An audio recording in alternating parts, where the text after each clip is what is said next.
conversation with them. Oh my God, we'll work out next year or this year. Well, we're going to have a conversation, yeah, paying me. I think they work together again. Nah, not now. That's fine. Nigel, can I get I might be, I don't know. So. Yeah. So Nigel, Benn. Some comments on the Eddie Hearn versus Conor Benn split there. There's another video I want to just pull up for you to take a listen to as well. I think it's a boxing. What are your thoughts on the whole fallout? Obviously the split, Eddie's complaint when he didn't ring me, all that kind of stuff. What's your thoughts on all of it? No disrespect to Eddie, but nobody said anything when Eddie left Sky Sports.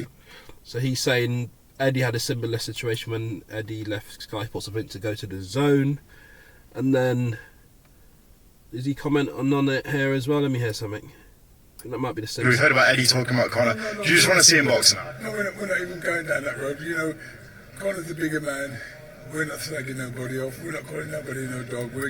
Okay, so he doesn't like the fact that, it sounds like he doesn't like the fact that I don't know. Did Eddie Hearn call Conor a dog? I don't know. Did that happen? I don't know. I've not heard that video. Maybe it did, maybe it didn't. But that's what Nigel Benn's referring to. You're not going down that road. Trying to do is just like get on with the fight and move on. He wants to get on with the fight and move on. So this was just prior to the Benn Progace fight. And that's what Conor's done. So much. So yes, there's a couple clips there. Let me see if there's any other ones where Nigel Benn. There wasn't that many, and that's why I kind of waited to see what clips we could have of Nigel Benn kind of speaking on this. But one thing I can ask you, because you're his dad and you can have his back. Yeah, man. Yeah, a bit too much music, but yeah, I mean, obviously he gets the 50 mil. He wins that fight. This one's saying Nigel Benn finally reacts. Conor Benn's controversial from departure now. Fan favourite has shared his thoughts. Stood by, defended Benn off. He failed too. Zuffa blocked on having Benn said that he was presented for deal. He could not turn down and chose the benefit of his family over anything else. So yeah, in short, I'll just check the timing. In short, Nigel Benn is backing his son. Nigel Benn, no slouch himself. He's 62 now. He's a legendary British boxer, two-weight world champion, held the WO middleweight title in 1990 and reigned as a WPC super middleweight between 1992 and 1996. No doubt some great records. Yeah, that's a lot of fights. I would say Conor's not proven anything anywhere near the level of his father at this point. Obviously a standard boxer. Somebody said this week, British level boxer, and that is probably something that I would probably agree with actually. But his father, despite the 5 losses, he had 48 fights, 42 wins, 35 by KO, vicious KO artists. Was it McLennan? You know, my shouts out to the McLennan brother. I think he really did some damage to a brother in the ring on one of the occasions, and I don't think he wasn't very happy about that. Similar to when Eubank had that situation with the British boxer. His name, you know, it's not in my mind at the moment, and there was some, you know, long-term complications, and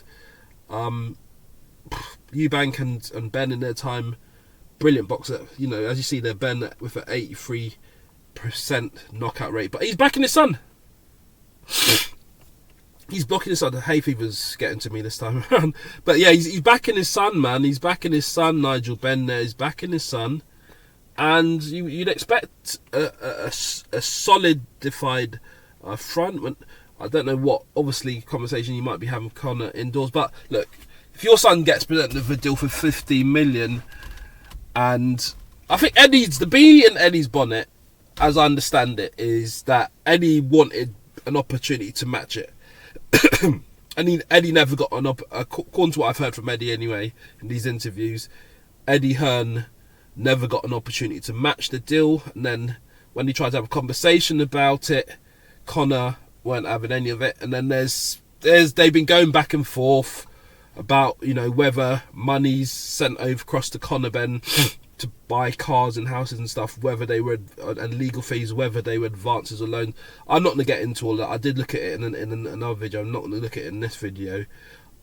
But it does seem certainly that Eddie sent Conor Benn money at certain points, and it is what it is, man. And he kind of felt, you know, he's loyal to Conor through the doping crises, etc. And he just wanted to see a bit more of that when it came to renegotiating. But I think these lot are going to be working again. There's going to be very little trust, probably, unsurprisingly. But bottom line is business, and if there's money to be made, you've got to fight a Conor Benn, who's essentially like a prize fighter. He's got a £50 million level. So when he goes to renegotiate a fight on the next occasion, he can just turn around and say, well, look, they offered me 15 million to fight. You got to offer me something around that level. So if he goes to, and even more solidified, I'll use that word again, if he fights somebody like Ryan Garcia for a world title, he could say, look, I'm gonna go for this, but you guys are gonna have to pay me. And he's gonna say, look at that 15 million. They valued me at that, so you're gonna have to value me at that. Prize fighting. So that's what's happening. And the long and short of it is that Nigel Benn is supporting his son, as you would expect. First one under Dana White as well. What do you make of the link up with Dana and Conor? Oh, good. There you go. You heard it there. Please make sure you like, share, comment and subscribe. But for now, I'm done talking.